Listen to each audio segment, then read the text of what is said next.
You can choose a life of ease and comfort, or you can choose a life of service and adventure. Which one of those, when you're 90 years old, are you going to be more proud of?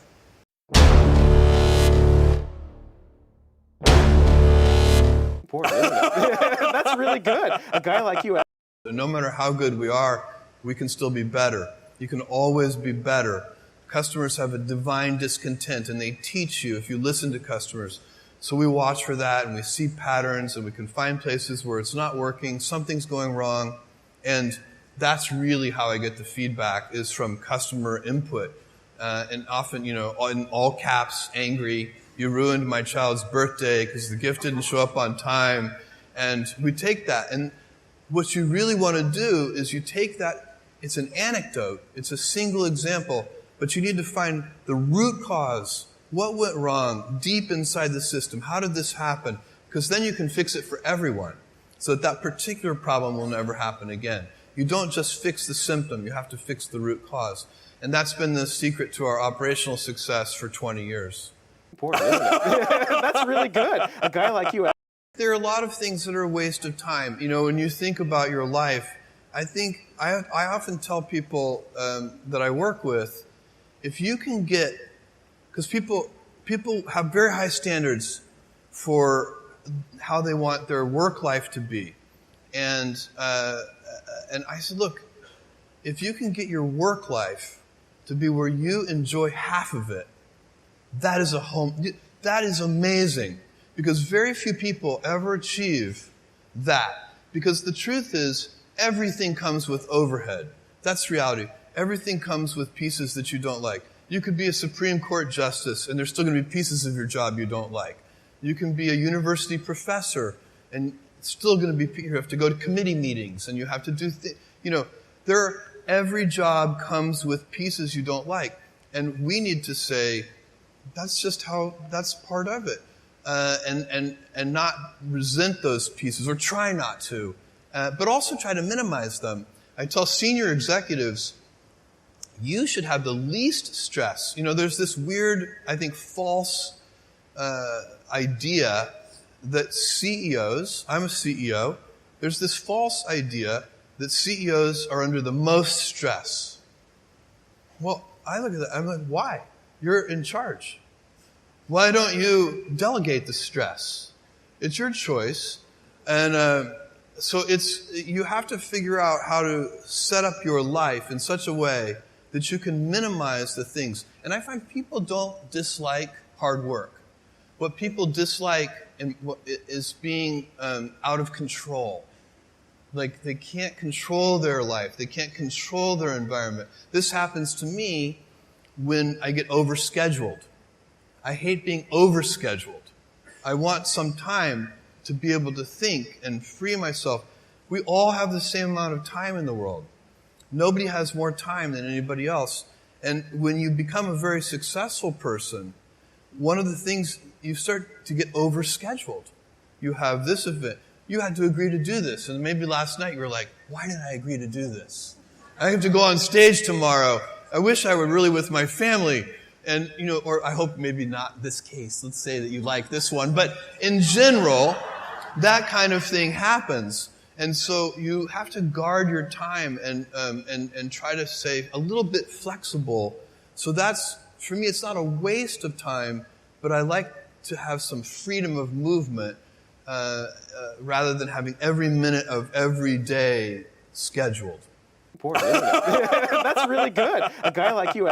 So a young person starting their career, I think there are probably a lot of things. Some of them are very well known and people have heard them many times. They're still true. One of those that you should always focus on, a young person should find something that they're passionate about to do. And that's not going to surprise anyone. It's a clear thing to do. It's very hard. If you don't love your work, you're never going to be great at it. I think the other thing I would suggest to any young person, even before they start their career, is to really think about their choices. Because I find young people, and I when I was young, I made this mistake too. you can get very fixed on your gifts. So everybody has gifts. You have gifts and you have things that you didn't get gifted. Maybe you're extremely beautiful. Maybe you're extremely good at mathematics. There are a lot of things that you can be given.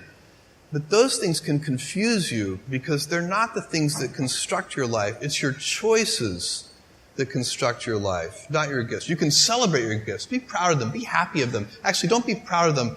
Be celebratory of them. But you can't be proud because they're gifts. They were given to you. You didn't earn them. You can only be proud of the things you earn. And so, as I got older, I started to realize I wasn't proud of my gifts. I was always good at school. School was always easy for me. And I was always proud that I was a great student. I got A's in all my classes. I was good at math, all of that. And I thought that's who I was. But it's not true. Those are the things that are gifts. What was hard for me is deciding to work hard, deciding to use my gifts in certain ways, to challenge myself, to do things that I didn't think I could do, to put myself in uncomfortable situations.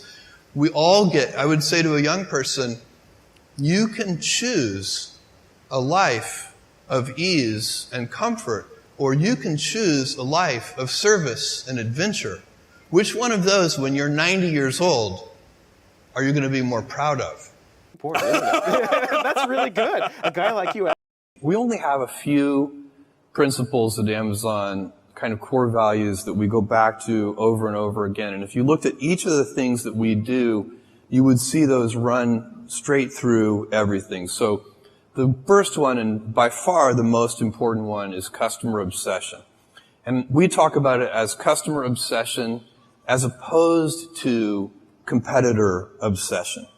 And I have seen over and over again companies talk about that they're customer focused, but really when I pay close attention to them, I believe they are competitor focused. And that's just a completely different mentality. By the way, competitor focus can work, but I don't think it works in the long run as well as customer focused. For one thing, once you're the leader, if your whole culture is competitor obsessed, it's kind of hard to stay energized and motivated if you're out in front.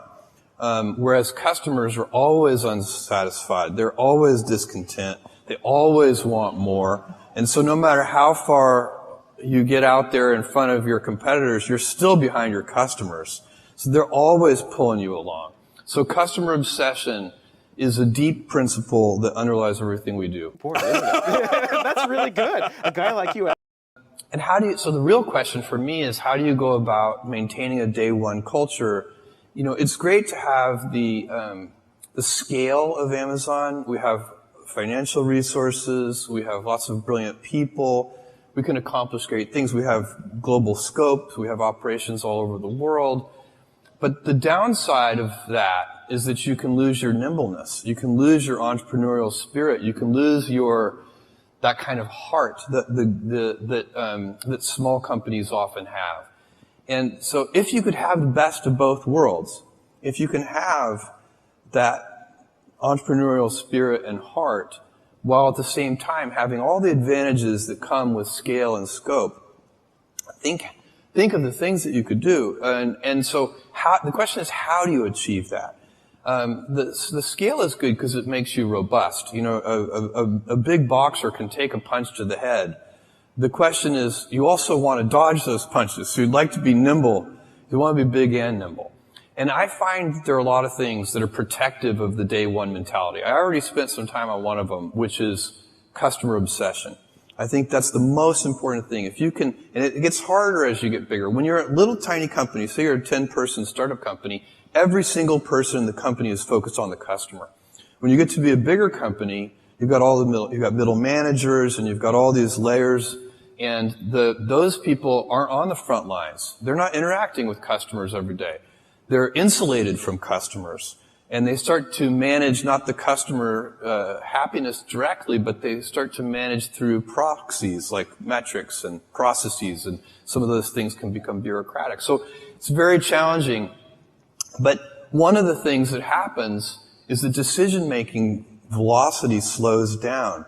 And I think one of the reasons that happens is that people, all, say, junior executives inside the big company start to model all decisions as if they are heavyweight, irreversible, highly consequential decisions. And so even two-way doors, you make a decision, it's the wrong decision, you can just back through the door and try again.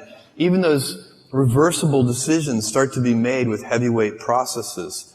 And so you can teach people that these pitfalls and traps, and then teach them to avoid those traps. And that's what we're trying to do at Amazon, so that we can maintain our inventiveness and our heart and our kind of small company spirit, even as we have the scale and scope of a larger company. Important, isn't it? That's really good. A guy like you. If the stock is up 10% this month, don't feel 10% smarter, because when the stock is down 10% some month, you're going to have to feel 10% dumber, and it's not going to feel as good. And so it's, ownership is, we give most of our compensation, is done in terms of, stock compensation. And part and parcel with ownership is a mentality of long-term thinking. Owners think longer term than renters do. So I have a friend who rented his house to some tenants, and instead of getting a Christmas tree stand at Christmas, they just nailed the Christmas tree into the hardwood floors of the house. No owner would ever do that. And, but sometimes that's a bad tenant. They're good tenants, but that's a bad tenant. And it's because, this is the same old thing about, nobody ever washed a rental car. And, you take better care of the things that you own. But one of the responsibilities of ownership, and definitely deep inside the Amazon culture, is to think about the fundamentals of the business and not the daily fluctuations in the stock price. There's no information in it. Important, isn't it? That's really good. A guy like you. What are you really focusing on? So, I'm focusing on those things that I think make Amazon unusual. Genuine customer obsession. So like every single thing you just mentioned, when our senior executives sit down and review those programs, they're looking for customer obsession. How is it? Second one that we're focused on is invention. We don't like to do Me Too offerings. We'll be inspired by something we see in the world. We're not hermetically sealed, but we want to put our own twist on it. We want to try to do something better for customers that's pioneering. So where is the invention? Why is this going to be better for customers than whatever is serving that need in the world today?